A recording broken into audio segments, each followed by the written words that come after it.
તો અનેક મહત્વના સમાચાર મળી રહ્યા છે। નજર કરીએ મહત્વના સમાચાર પર। જર્જરિત ઇમારતો મુદ્દે સુરેન્દ્રનગરમાં તંત્ર હવે એક્શનમાં આવ્યું છે। મહાનગરપાલિકાએ જર્જરિત ઇમારતો મુદ્દે મહત્વનો નિર્ણય કર્યો છે। શહેરી વિસ્તારોમાં જૂની ઇમારતો ઉતારી લેવા નોટિસ આપી છે। તો અથવા ઇમારતોનું સમારકામ કરાવવા નોટિસો આપવામાં આવી છે। મોટી દુર્ઘટના સર્જાય નહીં તે પહેલા મિલકતોનું સમારકામ કરવા સૂચના આપી દેવામાં આવી છે।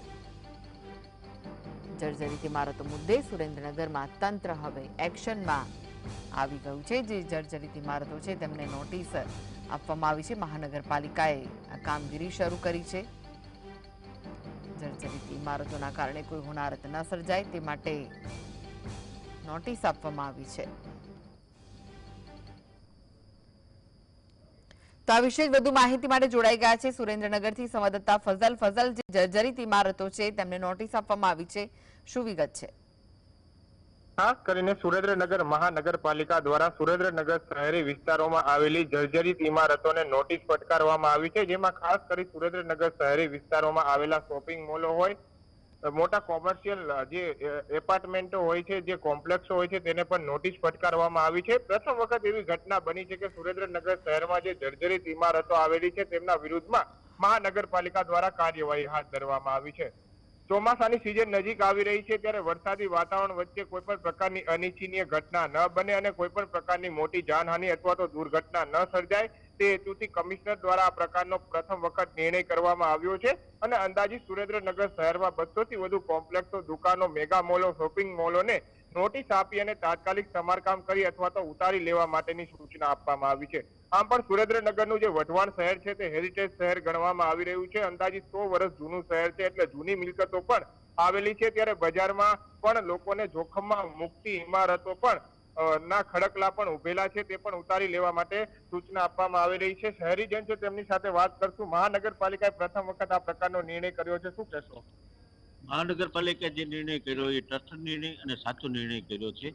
પણ એની જગ્યાએ અમારે પણ એવું કહેવું છે કે ઘણી સરકારી ઇમારતો છે, સરકારી જણા પુલ છે, જર્જરિત બની ગયા છે, તો આની સાથે સાથે એનું પણ કામ કરવું જોઈએ। દાખલા તરીકે જિલ્લા પંચાયત છે, સુરેન્દ્રનગરના પુલો છે, વઢવાણ જતા રસ્તાઓ ઘણા છે, આ દરેક વસ્તુની અંદર સરકારને પણ ધ્યાન દેવું જોઈએ કે આ વસ્તુ ઇમારતો તમારે પાડી અને અહીંયા નવી ઇમારતો બનાવી નવી જગ્યા ન લેવી જોઈએ અને અહીંયા સમારકામ બીજું કરી અને અથવા નવી ઓફિસો બનાવી અને શહેરીજનોને નજીક પડે એવા પણ કામ કરવા જોઈએ। આ જર્જરિત ઇમારત ચોમાસાના હિસાબે આ જે કામ કર્યું છે સરકારે બહુ સારું કામ અને વ્યવસ્થિત કામ કર્યું છે।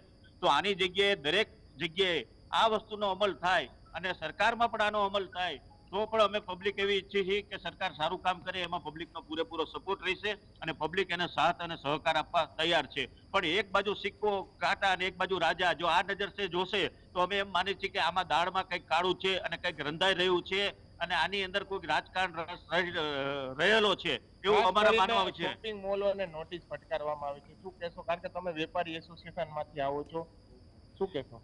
આ જે નોટિસ ફટકારી છે એ સાચી ફટકારી છે એવું અમારું માનવું છે કે ઘણી જૂનું બાંધકામ છે અને જૂની 100 વર્ષ પહેલાની આ બધી વસ્તુ બનેલી છે, એ સરકારે સમજી વિચારીને કામ કર્યું છે। પણ આની જગ્યાએ આપણે એ પણ વિચારવું જોઈએ કે આપણે જૂના કેટલા સુરેન્દ્રનગરમાં પુલ છે, જિલ્લા પંચાયત કેટલી જૂની છે, કલેક્ટર ઓફિસ જૂની ઘણી છે, તો આ જગ્યાએ આ ઇમારતની અંદર પણ રાખવું જોઈએ કારણ કે એમાં પબ્લિક આવર જવરની ઘણી રહે છે। તો આ વસ્તુની અંદર સરકારે બે બાજુ ધ્યાન રાખી અને કામગીરી કરવી જોઈએ। જેટલું પ્રાઇવેટ ઉપર કામ કરે છે એટલું સરકાર ઉપર પણ કામ કરવું જોઈએ અને દરેક વસ્તુનો સરકારને રોજે રોજના આના રિપોર્ટ મોકલાવવો જોઈએ કે કેટલી જર્જરિત છે, ક્યાં બાંધકામમાં નબળું છે।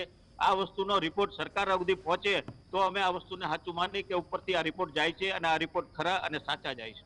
ખાસ કરીને સુરેન્દ્રનગર શહેરી વિસ્તારોમાં જે મિલકતો આવેલી છે ત્યાં નોટિસ ફટકારી દેવામાં આવી છે। ખાસ કરીને સુરેન્દ્રનગર શહેરના જવાહર ચોક વિસ્તારો, હેજરામાં ટાવર ચોક વિસ્તાર હોય તેમજ પતરાવાડી ચોક વિસ્તાર, વઢવાણ, જોરાવનગર, રતનપર સહિત અલગ અલગ વિસ્તારોમાં આવેલી જર્જરિત જે મિલકતો છે તેને નોટિસ ફટકારવામાં આવી છે। આ સંદર્ભે જે સુરેન્દ્રનગર મહાનગરપાલિકાના કમિશનર છે તેમના દ્વારા બેઠક પણ યોજવામાં આવી છે. વેપારી એસોસિએશન હોય અને અન્ય જે શહેરીજનો છે તેમને પણ સૂચના આપવામાં આવી રહી છે. ચોમાસાની સિઝન નજીક આવી રહી છે. વરસાદી સમયમાં કોઈ પણ પ્રકારની અનિચ્છનીય ઘટના ન બને અને કોઈ મોટી જાનહાનિ ન સર્જાય તે હેતુથી મકાનો, કોમર્શિયલ કોમ્પ્લેક્સો અને ખાસ કરીને દુકાનો જે જર્જરિત બની ગઈ છે તેનું સમારકામ કરાવવામાં આવે અથવા તો તોડી પાડવામાં આવે તેવા આદેશ આપી દેવામાં આવ્યા છે. 30 દિવસમાં જો આ જે માલિકો છે તે યોગ્ય પગલા નહીં ભરે અથવા તો કોઈ યોગ્ય કાર્યવાહી નહીં કરે તો તાત્કાલિકપણે તેને નોટિસો આપી દેવામાં આવી છે અને કડક કાર્યવાહીના આદેશ પણ આપવામાં આવ્યા છે અને તેમના ઉપર પગલા ભરવાની તૈયારી પણ હાલ દેખાડવામાં આવી છે. જી આભાર માહિતી આપવા માટે.